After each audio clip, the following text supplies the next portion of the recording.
Today I got to check out the LG G8x, which is basically the upgraded phone for this year, which we all expect it to be with the Snapdragon 855. Before I go any further, I want to mention that all the stuff you're about to see is basically not final yet, so things can change when this phone comes out. Alright, so I'm just going to go straight to the point, and the main focus for the LG G8x is basically the dual screen, like we've seen on the LG V50. But this time around it's just more polished. Using dual screen is super handy, especially for multitasking, and that's something we do every day. I got to use this for over an hour and I got used to the second screen so quickly that going back to one screen doing multitasking is so hard. For everyday use, I can go on my maps while messaging somebody, and if I take a screenshot of that, it can go directly to that person. For business, I can have my email open while having a calendar on the side, and for downtime, I can actually game while watching YouTube. So those are just some examples. You can actually do a lot more with the camera and just browsing the web. I wouldn't say this is a niche accessory, it's just something that enhances the phone experience with many possibilities. This is the case and it's pretty bulky. It's basically two phones on top of each other, and luckily you can actually take it out very easily. So if you just happen to be going out with your friends, you can slide it out, leave the attachment at home, and then when you come back you can just use it. We did a gaming video with the V50 using the dual screen. Basically you could do the same thing with the G8x, but there's one addition. This time around you can actually create your own gaming pad, so if you don't like their already custom ones, you can just make your own, and basically you can use it with any game. It will take some time to set up, but to be honest, if you're really hardcore into that specific game, you're gonna want to do this.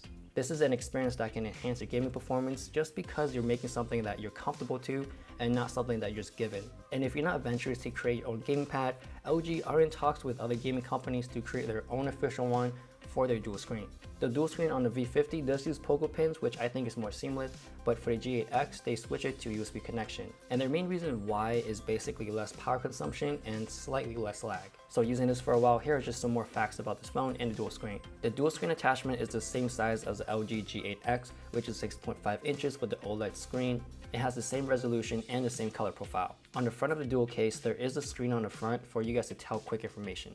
Using the second screen will obviously take power, so expect it to take about 20 to 30% off your main battery. And if you find yourself using those specific apps all the time, you can actually set that up as a custom profile. So one type of way, you can just open up your Twitter and Facebook at the same time. For landscape typing, you can actually split the keys so it's easier for you to type. For the ones who listen to music on YouTube, we all know that once you close the app, the music will stop. So basically you can have YouTube open on one side and you can do something else on the other. They do have a new video mode called ASMR, so basically it just heightens your microphone sensitivity and you can just create those type of videos. They have balanced stereo speakers and an optical front screen fingerprint display.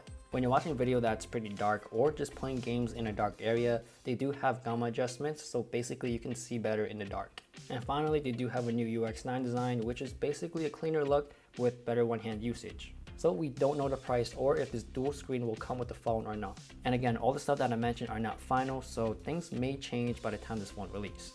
So overall, the main focus here is multitasking. If you do this on a daily basis, then this phone will basically be your game changer. It takes little to no knowledge to learn how to use the second screen, and you can get a lot more things done faster, whether it's for work or social media. So that is all I got with the limited time I had with the LG G8x. Thanks for watching, please like and subscribe, and I'll see you guys later.